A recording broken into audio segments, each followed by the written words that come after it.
সুপ্রিয় শিক্ষার্থীবৃন্দ, welcome to you smart English learning চ্যানেলের পক্ষ থেকে সবাইকে স্বাগত জানাচ্ছি। আমি Mohammad Raju Mia, assistant professor, government Begum Rokeya college, Rangpur.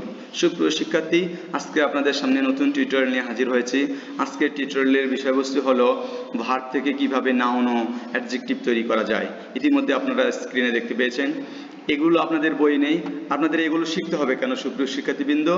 যেহেতু আমাদের মনের ভাব পরিপূর্ণভাবে স্পন্টেনিয়াসলি প্রকাশ করার জন্য শব্দের ভান্ডার বৃদ্ধি করতে হবে। আর শব্দের ভান্ডার বৃদ্ধি করার জন্য এই শব্দের ভান্ডার বৃদ্ধির যে কৌশলগুলো, নাউন থেকে ভার্ব, ভার্ব থেকে অ্যাডজেক্টিভ, অ্যাডজেক্টিভ থেকে অ্যাডভার্ব, এগুলো চমৎকারভাবে শিখতে হবে। এগুলো শুধু ইংরেজিতে কথা বলার জন্য নয়, ভার্সিটি ভর্তি পরীক্ষায় উত্তীর্ণ হওয়ার জন্য, চাকরির ভর্তি পরীক্ষায় উত্তীর্ণ হওয়ার জন্য, বিসিএস পরীক্ষার জন্য এগুলি খুবই গুরুত্বপূর্ণ। যদি আমরা এগুলো না শিখি তাহলে জীবনে সফল হতে পারবো না। সুতরাং আমাদের এগুলি খুব মনোযোগ সহকারে শিখতে হবে। সুপ্রিয় শিক্ষার্থীবৃন্দ, এই ভার্ব থেকে নাউন, নাউন থেকে অ্যাডজেক্টিভ যদি মনোযোগ দিয়ে শুনেন, আশা করি অনেক কিছু শিখতে পারবেন। এগুলো আপনাদের বইয়ের মধ্যে কোথাও দেওয়া নেই আশা করি। সুপ্রিয় শিক্ষার্থীবৃন্দ, এখন আমরা শুরু করি ভার্ব থেকে কিভাবে নাউন ও অ্যাডজেক্টিভ তৈরি করা যায়।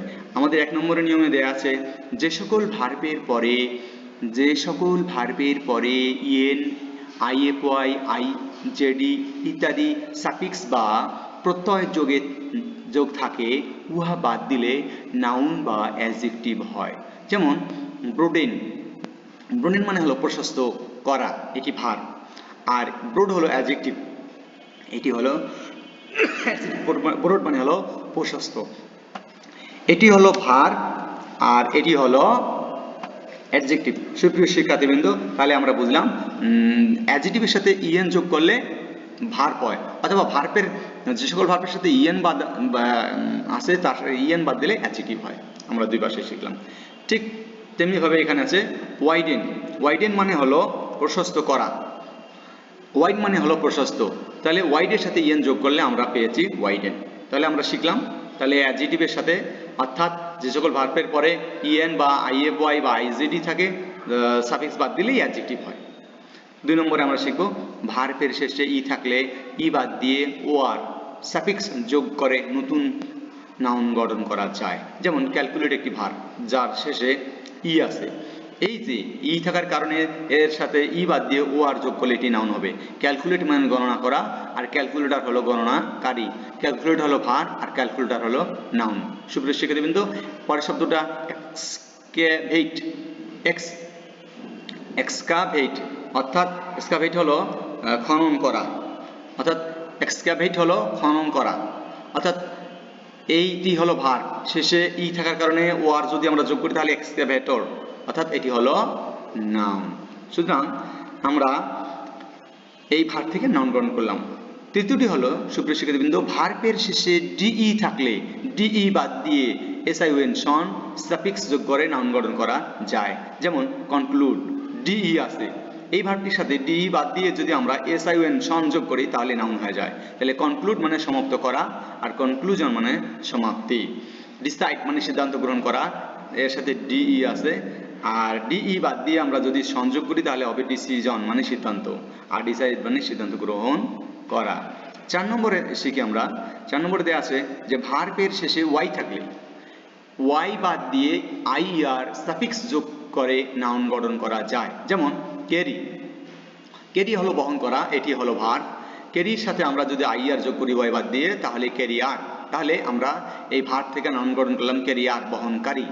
সুতরাং এটি ভার্ব হয়ে গেল। 5 নম্বর, ভার্বের শেষে এসি থাকলে ই বাদ দিয়ে, অর্থাৎ শেষের ই বাদ দিয়ে আইওএন সাফিক্স যোগ করে, সাফিক্স মানে হলো প্রত্যয়, যোগ করে নাউন গঠন করা যায়। যেমন টেলিভাইজ মানে প্রদর্শন করা, আর টেলিভিশন মানে দূরদর্শন, অর্থাৎ যেটাকে দর্শন করানো হয়। টেলিভাইজ মানে দর্শন করানো, আর টেলিভিশন মানে দূরদর্শন। ইম্প্রোভাইজ মানে উন্নতি করা, আর ইম্প্রোভিশন মানে উন্নতি, অর্থাৎ আমরা কি করলাম, এর সাথে কি যোগ করলাম, ইম্প্রোভিশন হলো ইম্প্রোভিশন, অর্থাৎ এর সাথে আমরা কি যোগ করলাম, আইএসএন, অর্থাৎ ইম্প্রোভিশন।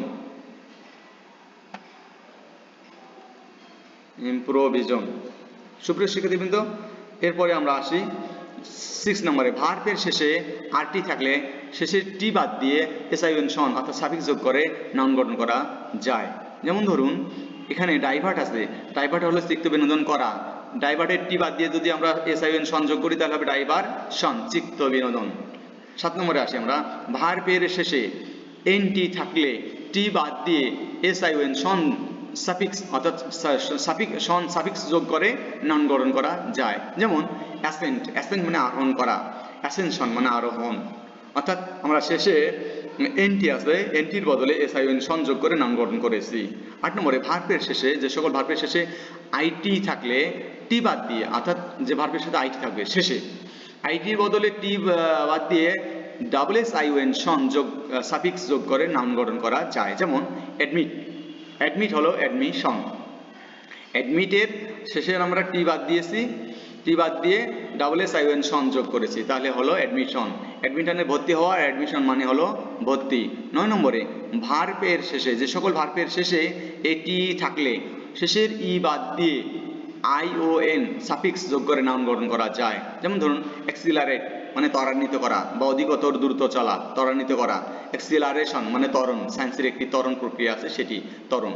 সুপ্রিয় শিক্ষার্থীবৃন্দ 10 নম্বরে আমরা আসি, ভার্বের শেষে ই থাকলে ই বাদ দিয়ে এইবল সাফিক্স যোগ করে অ্যাডজেক্টিভ গঠন করা যায়। যেমন ধরুন মেজার, মেজারের শেষে আমরা যোগ করলাম এইবল, কি হলো মেজার এবল, অর্থাৎ ভার্বের শেষে ই বাদ দিলে, ই বাদ দিয়ে এবল যোগ করে ভার্ব। এবার 11 নম্বরে আমরা আসি, ভার্বের শেষে এটি থাকলে এটি বাদ দিয়ে এইবল যোগ করে অ্যাডজেক্টিভ গঠন করা হয়।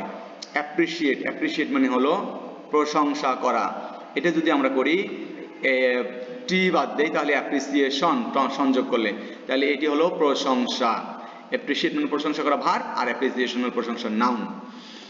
আবার বলি 12 নম্বর, ভার্বের শেষে এফ ওয়াই থাকলে ওয়াই বাদ দিয়ে able I A B L E able suffix যোগ করে অ্যাডজেক্টিভ গঠন করা যায়। যেমন ক্লাসিফাই, এর অর্থ শ্রেণী বিভাগ করা, এটিকে এ বি এল ই যোগ করলে অ্যাডজেক্টিভ হবে, শব্দটি হবে ক্লাসিফায়াবল, অর্থাৎ যোগ করা। মানে 13 নম্বরে আসি, ভার্বের শেষে ওয়াই থাকলে ওয়াই বাদ দিয়ে আইইডি যোগ করলে কি হবে অ্যাডজেক্টিভ গঠন করা যাবে। যেমন ধরুন স্ট্রাটিফাই অর্থাৎ স্তরে স্তরে গঠিত হওয়া, স্ট্রাটিফাইড মানে স্তরে স্তরে গঠিত। সুপ্রিয় শিক্ষার্থীবৃন্দ আমরা বুঝলাম যে বিভিন্নভাবে ভার্ব থেকে অ্যাডজেক্টিভ এবং নাউন গঠন করা যায়। এগুলি আমরা যদি মনোযোগের সাথে শিখি তাহলে আমাদের বিশ্ববিদ্যালয়ে ভর্তি পরীক্ষা, চাকরির পরীক্ষা, বিসিএস পরীক্ষা কোনো পরীক্ষাতেই আমাদের আটকাবে না, এবং আমরা মনের মাধুরী মিশায় কল্পনার জাল বুনিয়ে শব্দের পর শব্দ সাজিয়ে ইংরেজিতে ফ্লুয়েন্টলি আমরা মনের ভাব প্রকাশ করতে পারবো। এই প্রত্যাশা রেখে আমি আমার ক্লাস শেষ করছি। আমার চ্যানেলটি সাবস্ক্রাইব করুন, লাইক কমেন্ট, ইনবক্সে গিয়ে লাইক কমেন্ট শেয়ার করুন এবং আমার সাথে থাকুন পরবর্তী টিউটোরিয়াল পাওয়ার জন্য। সবাইকে ধন্যবাদ।